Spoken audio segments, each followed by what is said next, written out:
So yeah, my name's Joni Collinge, and I'm an engineer at Diagrid. I'm going to be talking through some of the improvements we've made around federated identity in Dapr 1.16.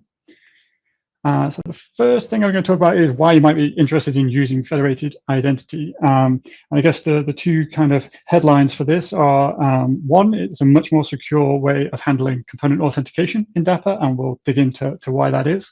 And also it's built on top of an open identity standard called SPIFFE. And what that gives you is a stable and portable identity, so it's not vendor specific. And it's also interoperable with lots of service providers and sort of travels with your application no matter where it's running. So as you probably all know, Dapr provides APIs to your application that abstract the underlying infrastructure, typically from some form of service provider.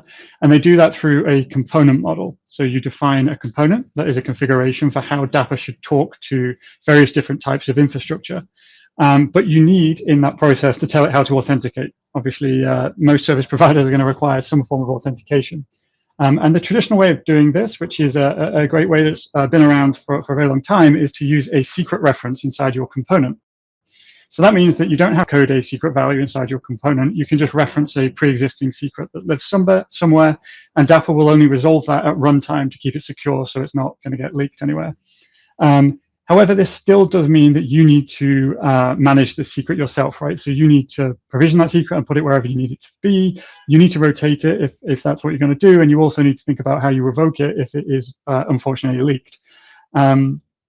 But what this allows you to do is that Dapr will resolve that. It will use the secret to authenticate to the service provider to access the infrastructure. And because the service provider has a hash of that secret or whatever, it'll be able to verify it and say, cool, you can access this infrastructure. But what we're looking at is there's a better way to do this based on identity. So first of all, in Dapr, what is an identity? So fundamentally, an identity is literally just a string that encapsulates attributes and claims about an application. So in Dapr, it has this form, and as I said before, we're using SPIFFE. So SPIFFE kind of gives us the framework and the structure of how this string should look, so that it can be interoperated with, is that a word? Interoperable with other tooling. So you'll notice that this is application specific, right? So it's not infrastructure specific. We're talking about namespacing, so we can isolate applications. And then we have the application ID, which is effectively the application name at the end. So this is great. The identity says, this is who I am. But how does the service provider actually trust that is authentic? Because it doesn't know anything about it, right? And this is where federation comes in.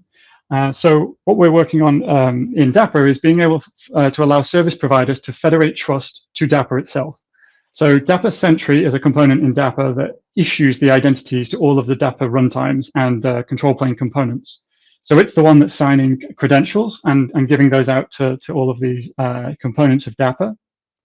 But when that component, those credentials are provided to the service provider, it needs to know how to verify them. So Dapr Sentry issues X509 certificates, and it has done that for a very long time. But with Dapr 1.16, we're introducing JWT issuing. So you can opt into this in Dapr 1.16. It won't do it by default, so you need to configure it on the Sentry installation. But if you do opt into it, all sidecars will receive a X509 certificate and a JWT from Sentry.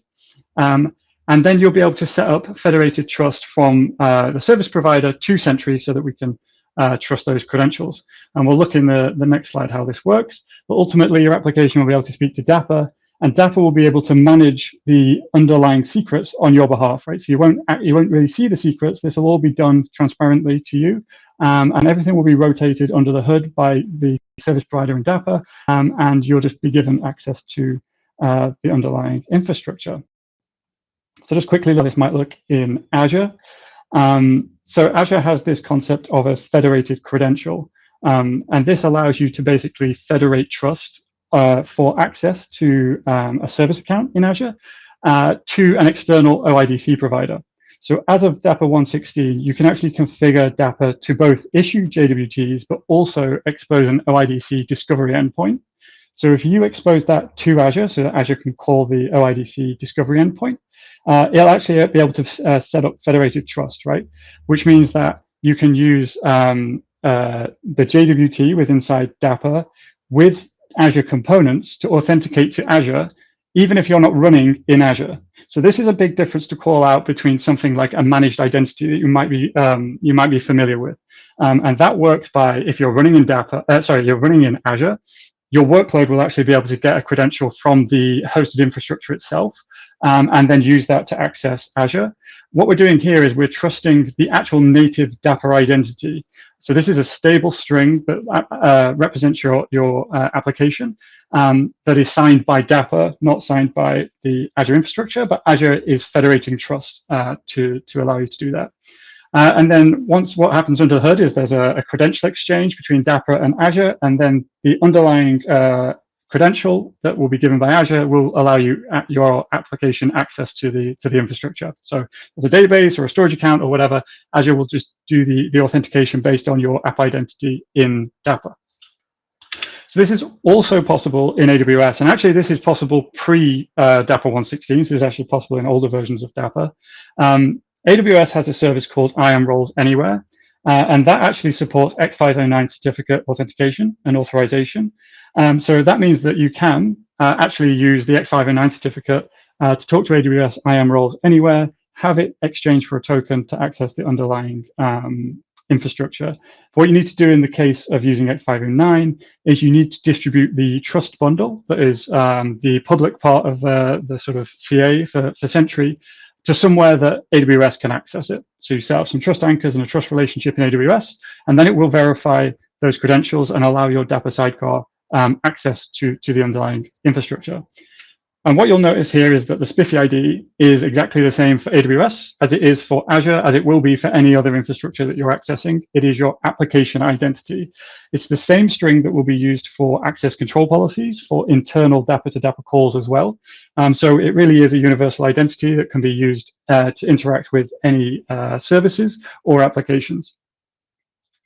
So I just wanted to quickly wrap that up with a few highlights. So federated identities are a really good way to mitigate the need for secrets, because you are no longer responsible for the secrets. You just need to set up the trust relationship, and Dapr will take care of the rest. It's also a stable identity from Dapr and not the infrastructure. So you're not relying on Azure's identities. You're not relying on AWS's identities. They're federating trust to Dapr, and it is your Dapr identity that we are trusting here. Dapr 116 now adds support for JWT issuing and OIDC discovery endpoints, so this is great for Azure. So both AWS and Azure can federate to Dapr today, but we've laid the plumbing and the groundwork for this to work across lots of different providers. So if you are interested in having identity federation in different components, so say GCP or any other provider, do raise an issue on the components contrib or Dapr runtime. We can move it, and we'll be able to add support fairly easily.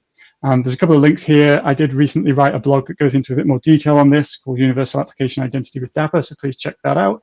And there's also some information on how to set this up with AWS and Azure as well. All right, thank you, Mark. Great stuff, Joni.